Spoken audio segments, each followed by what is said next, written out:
Hello বন্ধুরা, computer হার্ডওয়্যারে আজকের একটা ইম্পর্টেন্ট টপিক নিয়ে তোমাদের সামনে হাজির হয়েছি। ইম্পর্টেন্ট টপিকটা হচ্ছে, আমরা অনেক সময় ফোল্ডার বা পেন ড্রাইভ থেকে কিছু কপি করার সময় দেখি desktop.ini বলে একটা ফাইল দেখতে পাই। অনেক সময় অনেকের মধ্যে দেখি যে এটা ভাইরাস হিসেবে ট্রিট করা, এটা ভাইরাস ঢুকে গেছে বা এরকম কিছু ট্রিট করার সঙ্গে সঙ্গে ডিলিট করে দিই। তো এই desktop.ini এই ফাইলটাই নিয়েই আজকে আমরা তোমাদের কাছে এসেছি। এই ফাইলটার ডিটেলস, সেটা কীভাবে তৈরি হয়, কিভাবে ডিলিট করা যায়, সব কিছু নিয়ে আজকে টপিকটা করাবো। তো প্রথমে দেখে what is Windows desktop.ini file and can I delete it. এই desktop.ini file is a hidden system file that stores information about a folder's appearance and behavior on a Windows operating system. খুব important জিনিসটা বুঝে নাও, এটা একটা hidden system file. তার মানে আমাকে unhide না করলে এই ফাইলটা দেখা যাবে না। দেখা যাচ্ছে মানে তার মানে ফোল্ডারটা বা ফাইলগুলো আনহাইড অপশান কী করে আনহাইড করতে হয় আমরা দেখাবো পরে, করা আছে, সেই জন্যই দেখা যাচ্ছে। আচ্ছা, এটা হচ্ছে 1 নম্বর। 2 নম্বর হচ্ছে এই ফাইলটা কী ডিসাইড করে না, ফোল্ডারের অ্যাপিয়ারেন্স, ফোল্ডারটা কীরকম দেখতে হবে এবং উইন্ডোজ অপারেটিং সিস্টেমে সেই ফোল্ডারটা কীরকমভাবে ব্যবহার হবে, সেই ইনফরমেশানটা ডিসাইড হয় বা নির্ধারণ হয় desktop.ini ফাইলের মাধ্যমে। The folder's icon, layout and custom views can all be altered using this file, which is normally found at the folder's root. ফোল্ডারের আইকনের যে স্টাইলটা, তার লেআউটটা, তার কাস্টম ভিউসটা সব কিছু চেঞ্জ করা যায় এই ফাইলের মাধ্যমে, যেটা নাকি ফোল্ডারের মেন যে ফোল্ডারটা, তার একদম প্রথম যে রুট ফোল্ডার আছে তার মধ্যে থাকে। এই হচ্ছে এরকম দেখতে হয়। কোনো একটা পেন ড্রাইভে কোনো ফাইল কপি করার সময় বা কিছু করার সময় এরকমভাবে দেখতে হয়। আমরা অনেকেই এটা ভাইরাস হিসেবে ধরে থাকি। Here are a few key points to know what is desktop.ini file and what it does. It is a hidden system file, যেটা আগেই বললাম, হিডেন বাই ডিফল্ট হিডেন কন্ডিশনে থাকে, which means it is not displayed by default in the folder and must be enabled to reveal hidden files to be seen. তার মানে hidden করা থাকলে যদি দেখা যায়, তার মানে এটাকে আনহাইড করতে হবে। আনহাইড অপশানে ক্লিক করা আছে বলে এটা দেখা যাচ্ছে। It is use to alter the way a folder behaves and looks. এটা একটা ফোল্ডার কীরকমভাবে দেখতে হবে এবং কীভাবে কাজ করবে, বিহেভ করবে, সেইটা এই ফাইল দ্বারা নির্ধারণ হয়। This may include elements like the layout, custom views and icons for the folder. The operating system can create file automatically when specific modification are made to the folder. কোনো ফোল্ডারে যদি কোনো সময় আমরা কিছু স্পেসিফিক মডিফিকেশান করি ফোল্ডারটার, তাহলে operating system নিজেই ওই ফোল্ডারের মধ্যে একটা desktop.ini ফাইল ক্রিয়েট করে নিতে পারে, such as updating the folder's icon and it is normally found in the folder's root. ডেস্কটপের আইকনটা, ডেস্কটপ সাধারণত যেরকম ইয়েলো কালারের একটা চৌকো মতো জিনিসে দেখতে হয়, সেটা যদি আমরা চেঞ্জ করি, তখন অপারেটিং সিস্টেম কী করবে, desktop.ini ফাইল অটোমেটিক্যালি ক্রিয়েট করে তার মধ্যে ওই যে চেঞ্জ হলো সেই ইনফরমেশানটা ওখানে স্টোর করে রাখবে। The folder appearance and functionality can be manually created and updated using a text editor like Notepad to suit user preference. Folder appearance এবং তার ফাংশনালিটি, তার কীভাবে কাজ করবে, ফাংশন করবে, এটা ম্যানুয়ালি ক্রিয়েট করা যাবে এবং সেটা কীভাবে নোটপ্যাডের মাধ্যমে আমরা ক্রিয়েট করতে পারি। The desktop.ini file contains data that the operating system uses to display the folder in a particular fashion for us by using a unique icon or layout. এই desktop.ini ফাইলে কিছু ডাটা ধরে রাখে। কী ডাটা ধরে রাখে না, কোনো ফোল্ডারে মনে করো আমরা আইকনটা চেঞ্জ করলাম, একটা পার্টিকুলার যেটা নর্মালি যেরকম চেহারায় হয় আইকনগুলো, সে ফোল্ডারের আইকন সেরকম না দিয়ে একটা অন্যরকম দিলাম, সেইটা ইনফরমেশানটা ওই একদম ওই ফোল্ডারের রুট ফোল্ডারটার মধ্যে যে desktop.ini ফাইলটা ক্রিয়েট হবে তার মধ্যে থাকবে। If you are certain you don't require the customized folder setting, you can safely remove the desktop.ini file. তার মানে এখানে বলছে যেটা আমরা যদি কাস্টমাইজ ফোল্ডার সেটিং দরকার না হয়, মানে বাই ডিফল্ট যেটা আছে সেটা আছে, যদি এইটা নিয়ে আমরা চলি, তাহলে কিন্তু desktop.ini ফাইলটা আমরা রিমুভ করে দিতে পারি। মানে ভাইরাস, তা বলে ভাইরাস হিসেবে ভয় পাওয়ার কিছু নেই, এটা আমরা রিমুভ করে দিতে পারি। It won't harm the system and will be regenerated by the operating system the next time the folder is accessed. পরের বার যখন ওই ফোল্ডারটা আমরা অ্যাক্সেস করব অপারেটিং সিস্টেমের মাধ্যমে, তখন আবার নতুন করে তৈরি হয়ে যাবে ডেস্কটপ ডট আইএনই ফাইলটা। এতে কোনো সিস্টেমের কোনো ক্ষতি হয় না, মানে সিস্টেম ফাইল বলে যে এটা সিস্টেম ক্র্যাশ করবে, হ্যাং করে যাবে, ওসব কিছু হবে না। How to locate and view the desktop dot ini file. There are numerous ways. কীভাবে কি প্রথম পদ্ধতিটা করছে, show hidden files and folders. Open the folder you think contains the desktop.ini file, select the view tab under the folder option. Folder অপশনের মধ্যে view ট্যাবে যেতে হবে, ওখানে show hidden files and folders বলে একটা অপশন আছে, ওটাকে টিক মেরে দিতে হবে। এই যে এখানে দেখো এই ফোল্ডারের মধ্যে গিয়ে ভিউয়ের মধ্যে গিয়ে এখানে শো হিডেন ফাইলস অ্যান্ড ফোল্ডার্সে আমি টিক করে দিয়েছি। ঠিক আছে, তার মানে এখানে যদি আমরা টিক করে রাখি, এই টিক করে রাখলে আমরা ফাইলগুলো সমস্ত রুট ফোল্ডারের মধ্যে ডেস্কটপ ডট আইএনই ফাইলটা আমরা দেখতে পাবো। সিলেক্ট ওকে, এখানে ওকেতে ক্লিক করতে হবে। Select okay. The folder should now contain the desktop dot ini file, a list of every folder and file hidden in that folder including the desktop. সমস্ত হিডেন ফোল্ডার এবং নর্মাল ফোল্ডার, তার মধ্যে root ফোল্ডারের মধ্যে ওই desktop dot আইএনই ফাইলটা চলে আসবে, মানে শো করবে আর কি। কমান্ড প্রম্পটে কীভাবে করতে পারবো, কমান্ড প্রম্পট খুলতে হবে, উইন্ডোজ+R কি বা রানে গিয়ে সিএমডি টাইপ করে কমান্ড প্রম্পট খুললাম। Navigate to the folder where you believe the desktop dot ini file, মানে যে ফোল্ডারটার মধ্যে আমরা মনে করছি যে ডেস্কটপ ডট আইএনই ফাইল আছে, সেখানে ফোল্ডারটা যেতে হবে। সিডি কমান্ড দিয়ে সিডি তারপরে dir/h এইটা দিলে ওটা আমরা দেখতে পেয়ে যাব। ঠিক আছে, the desktop dot ini file will be listed together with all other hidden files and folders in that folder, এমনভাবে দেখতে পেয়ে যাব। Because while modifying the desktop.ini file because doing so could alter the folder's behavior or look. এই যে আমরা এখানে নোটপ্যাডের আগেরটা দেখলাম না, নোটপ্যাডের মাধ্যমে আমরা কোনো টেক্সট এডিটার মানে নোটপ্যাডের মাধ্যমে সেটা এডিট করতে পারি। এই এডিট করার সময় আমাদের খেয়াল রাখতে হবে যে আমরা যখন ডেস্কটপ ডট আইএনই ফাইলটা মডিফাই করছি, ফোল্ডারের বিহেভিয়ার আর লুকটা যাতে চেঞ্জ হচ্ছে সেইটা আমাদের খেয়াল রাখতে হবে। মানে আমরা যে চেঞ্জটা করব সেটা একমাত্র ফোল্ডারের বিহেভিয়ার আর লুকটাই চেঞ্জ হবে। এবার আসবো how to delete.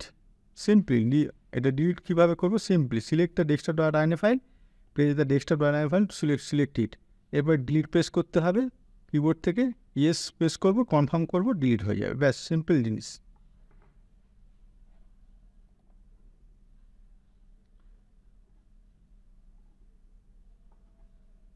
Check the recycle bin. Recycle বিনে চেক করে ওটাকে একদম পার্মানেন্টলি যদি ডিলিট করতে হয়, রিসাইকেল বিনে যাবো, ওখান থেকে ডেস্কটপ ডট আইএনই ফাইলটাকে সিলেক্ট করে আবার পার্মানেন্টলি ডিলিট করে দেবো, যাতে সিস্টেম থেকে পার্মানেন্টলি ডিলিট হয়ে যায়। এমটি দ্য রিসাইকেল বিন, বা সোজা পাশাপাশি ডাইরেক্ট রিসাইকেল বিনটাকে পুরো এমটি অপশান যেটা আছে, এমটি দ্য রিসাইকেল বিন অপশানটা আছে, যেখানে যত ফাইল আছে সব রিসাইকেল বিন থেকে ডিলিট হয়ে যাবে, সেরকমভাবেও আমরা করতে পারি। এমটি রিসাইকেল বিন এই অপশানটায় ক্লিক করে। What happens when you delete the desktop dot ini. Desktop dot আইএনের ফাইলটা ডিলিট করে দিলাম, এরপরে কী ঘটবে? কিচ্ছু ঘটবে না। The operating system will lose access to the specified folder setting saved in the desktop dot ini file when you delete it. শুধু ওই পার্টিকুলার ফোল্ডারের লুক এবং বিহেভিয়ার সেইটা অপারেটিং সিস্টেম তার সেই অ্যাক্সেসটা হারিয়ে ফেলবে, আর কিচ্ছু হবে না। কী হবে তার ফলে? না, this implies that any adjustment to the folder using the desktop dot ini file will no longer be present. ওই ডেস্কটপ ডট আইএন ফাইলে আগেরটায় যে আমরা চেঞ্জ করেছিলাম এডিট করে ওই ফোল্ডারের লুক এবং বিহেভিয়ার, সেইটা আর অপারেটিং সিস্টেম অ্যাক্সেস করতে পারবে না, কারণ সেই ফাইলটাই তো নেই। ফাইলটা এডিট করতে গেলে বা মডিফাই করতে গেলে ওই ডেস্কটপ ডট আইএন ফাইলে ঢুকতে হবে, তো এডিট করতে হবে, তো সেই ফাইলটাই যখন নেই তখন আর ফোল্ডারের কিছু করতে পারবে না। When you delete the desktop.ini file, the following things can happen. The folder icon will be reset to the default icon. Folder icon-টা রিসেট হয়ে যাবে, যেটা বাই ডিফল্ট যে ফোল্ডারের আইকন এবং বিহেভিয়ার সেখানে রিসেট হয়ে যেতে পারে। The folder layout will be reset, folder লেআউটটা রিসেট হয়ে যেতে পারে। Custom views will be lost, custom view যেটা অপশানটা আছে সেইটা হারিয়ে যেতে পারে। If the desktop.ini file contains data about the folder custom view, deleting this file will result in losing those views. তাহলে কাস্টম ভিউস অপশানটা যদি ওখানে আমি এডিট করে রেখে থাকি ডেস্কটপ ডট আইএন ফাইলের মধ্যে, তাহলে এইটা ডিলিট করার সঙ্গে সঙ্গে সেই ফেসিলিটিটাও হারিয়ে ফেলবো। The folders customize setting will be lost, ফোল্ডারের কাস্টমাইজ সেটিং যদি desktop.in ফাইলের মাধ্যমে আমরা চেঞ্জ করে থাকি তাহলেও কিন্তু এই ডিলিট করার সঙ্গে সঙ্গে ওটাকেও আমরা হারাবো, ওখানেও কিছু করতে পারবো না। If you are planning to delete the folder itself, the deletion of the desktop.in file will not have any effect since the folder and its content will no longer exist. এবার দেখো মজাটা, যদি আমরা মনে করো কোনো একটা ফোল্ডারের মধ্যে desktop.in ফাইল আছে, আমি desktop.in ফাইলটা ডিলিট না করে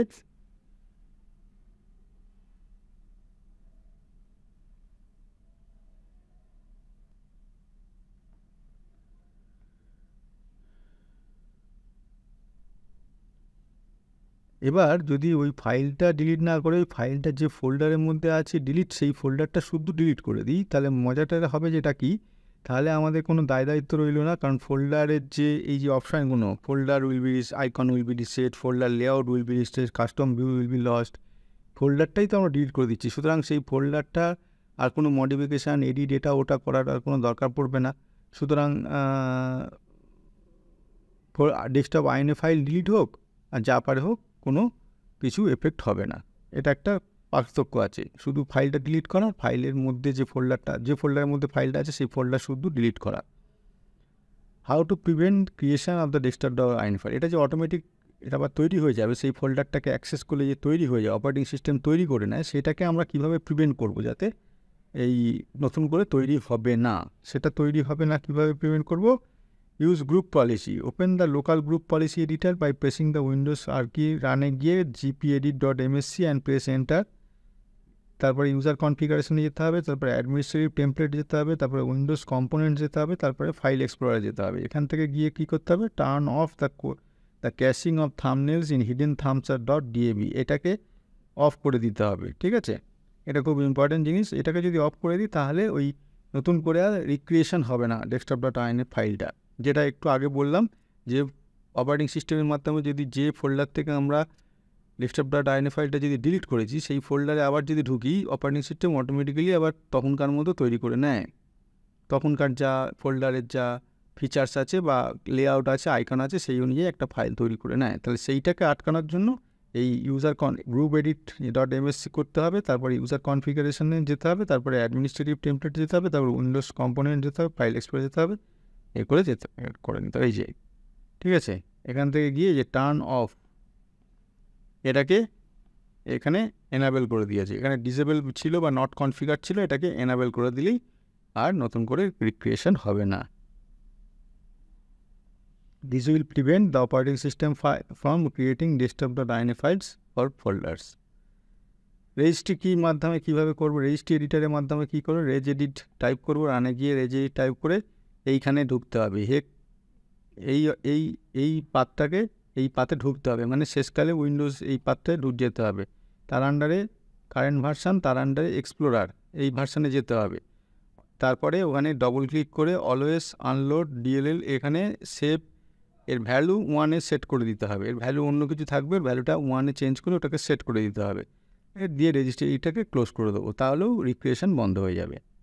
use a script to delete the file, একটা স্ক্রিপ্ট তৈরি করে কীভাবে ডিলিট করবো? You can create a script using a scripting language such as VB script or PowerShell to delete the desktop.in file when it is created.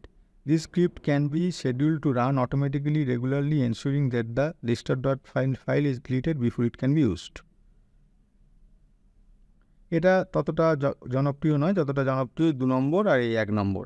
এর মাধ্যমে, দুটোর মাধ্যমে easily আমরা এটাকে বন্ধ করতে পারি। ইউজ থার্ড পার্টি সফটওয়্যার, এটাও থার্ড পার্টি সফটওয়্যার অত দরকার নেই।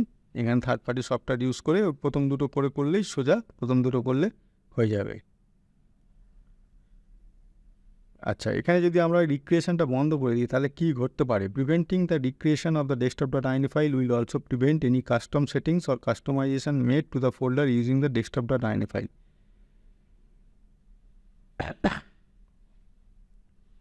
desktop.in ফাইলের রিক্রিয়েশনটা যদি আটকে দিই, তাহলে কী হবে? কাস্টম সেটিং বা কাস্টমাইজেশন, ফোল্ডারের কাস্টমাইজেশন সেটা বন্ধ হয়ে যাবে ওই desktop.in ফাইলের মধ্যে যেটা হচ্ছিল। Therefore, before preventing the recreation of the desktop.in file, you should ensure that custom settings or customization are not needed. ঠিক আছে, তার মানে আমরা যখন ওই দুটো অপশান হারাবো ডিলিট করার সঙ্গে সঙ্গে বা রিক্রিয়েশন না আটকে দেওয়ার সঙ্গে সঙ্গে, তাহলে আমাদের দেখে নিতে হবে কাস্টম সেটিং এবং কাস্টমাইজেশান আমাদের দরকার নেই, এরকম কন্ডিশনে দেখে নিয়ে তারপরে করতে হবে ওটা। How to use desktop.ini file to customize folder appearance and behaviour. desktop.ini ফাইলটাকে কাস্টমাইজ ফোল্ডার অ্যাপিয়ারেন্স করতে আমরা কীভাবে ইউজ করবো। The desktop.ini file can be used to customize the appearance and behavior of a folder on a Windows operating system. Here are few ways to use the desktop.ini file to customize a folder. Customize the folder's icon. Locate the folders where you want to customize the icon. In the folder, add a new text with the name desktop.ini file. এই নামে একটা text file তৈরি করতে হবে। Open the document in a text editor, like এটা notepad দিয়ে open with করে notepad দিয়ে খুলতে হবে। Add the following lines of code to the document, দিয়ে তারপরে এই ডকুমেন্টগুলো ওখানে লিখে সেভ করে দিতে হবে ফাইলটাকে, ঠিক আছে? তাহলেই কাস্টমাইজ দ্য ফোল্ডার্স লেআউট, এই যে কাস্টমাইজ দ্য ফোল্ডার লেআউট এই অপশানটা আমরা এখানে কাস্টমাইজ ফোল্ডার অ্যাপিয়ারেন্স এবং বিহেভিয়ারটা কীভাবে করবো desktop.ini ফাইল, সেটাই আমাদের বলার উদ্দেশ্য ছিল। তো তাহলে একটা আগে desktop.ini ফাইল ক্রিয়েট করে সেই ফাইলটা ওপেন উইথ করে নোটপ্যাড দিয়ে খুলে সেখানে ভেতরে এগুলো লিখে সেভ করে দেবো। এটা তোমরা করে দেখতে পারো বাড়িতে, মানে কৃত্রিমভাবে desktop.ini ফাইল কীভাবে ক্রিয়েট করা যায় এবং তার মধ্যে কোড কীভাবে লিখে সেভ করে করা যায়। এবার save the file. The folder should now display the layout specified in the code. Customize folders view. Locate the folder you want to customize the views. Create a new text file in the folder and name it desktop.ini. Open the file and text editor as notepad. এটা আবার একটা এটা দ্বিতীয় স্টেপে folder ভিউটাকে customise করতে গেলে কী করতে হবে, ওই সেমভাবে প্রসেস করে সেভ দ্য ফাইল। সবশেষে কিন্তু ফাইলগুলো সেভ করতে হবে, নাহলে ওগুলো ওই ফোল্ডারের মধ্যে ওগুলো কাজ করবে না। Many other properties can be added to the desktop.ini file to customize the folder appearance and behavior. আরও প্রপার্টিস এখানে অ্যাড করা যায়, ওই এগুলো আমরা যখন লিখব এখানে আরও প্রপার্টিস অ্যাড করে যায় ফোল্ডার্স অ্যাপিয়ারেন্স এবং বিহেভিয়ার নানা রকম পাল্টানোর জন্য। It is also worth noting that the folder's customization will only be seen by the user who created the desktop.ini file and is not global for all user on the system. মানে desktop.ini ফাইলটা যে যার আলাদা আলাদা ইউজারের কীরমভাবে চাইছে তার উপর depend করে। এরকম নয় যে একটা desktop.ini ফাইল হলো এবং সেটা গ্লোবালি সবারই জন্য সেটা অ্যাকসেপ্টেবল বা সবারই জন্য সেম হবে, সেটা নয়। আমি যেরকমভাবে ক্রিয়েট করব সেরকমভাবে হবে, ফোল্ডারের অ্যাপিয়ারেন্স বিহেভিয়ার সেরকমভাবেই হবে, ঠিক আছে? তো এটা ইম্পর্টেন্ট জিনিস, ছোট্ট জিনিস অথচ দরকারি জিনিস। আবার যেটা বললাম, এটা আমরা অনেকের সময় যখন আনহাইড হয়ে যায়, আমরা অনেকে ভাবি যখন দেখতে পাই desktop.ini ফাইলটা ওই রকম চিহ্নটার সঙ্গে, তখন আমরা ভাবি এটা বোধহয় ভাইরাস। নয়, এটা ভাইরাস নয়, এটা একটা সিস্টেম ফাইল যেটা আমরা রাখতেও পারি নাও রাখতে পারি। রাখতে গেলে তার উপকারিতা কী আর না রাখলে কী করতে হবে করে আমাদের মানে না রাখলে কেন রাখবো না এবং তার জন্য কী প্রিভেনশান নিতে হবে সব কিছু ডিটেলসে এখানে স্টেপ বাই স্টেপ বলে দিলাম। আশা করি তোমরা বুঝতে পারলো desktop.ini ফাইলটা কী এবং তার কী ফিচার্স, কীভাবে তাকে আমরা ব্যবহার করতে পারি নোটপ্যাড টেক্সট এডিটারের মাধ্যমে, কীভাবে তার মধ্যে ফিচার্সগুলো লিখতে পারি। এই যে দেখিয়ে দিয়েছি তার মধ্যে কীভাবে কী ফিচার্সগুলো লিখতে পারি সব এখানে দিয়ে দিয়েছি কোড শুদ্ধ। এগুলো তোমরা বাড়িতে প্র্যাকটিস করে দেখতে পারো, তৈরি করে দেখতে পারো, তার ফলে তোমরা ব্যাপারটা আরও বেশি ক্লিয়ার হবে তোমাদের কাছে, ঠিক আছে বন্ধুরা? তো তোমরা ভিডিওগুলো কিন্তু লাইক করতে ভুলো না, দেখার পর বন্ধুবান্ধবদের মধ্যে শেয়ার করতে ভুলো না। আর যারা এখনও সাবস্ক্রাইব করোনি অথচ ভিডিওগুলো দিচ্ছ, তারা সাবস্ক্রাইব বেল আইকন নোটিফিকেশনে অল বটনে ক্লিক করে সাবস্ক্রাইব করতে ভুলো না। আজকে এই পর্যন্ত বন্ধুরা, পরের দিন আবার একটা এরকম টপিক নিয়ে কম্পিউটার হার্ডওয়্যারের সেকশানে তোমাদের কাছে ফিরে আসছি। Thank you.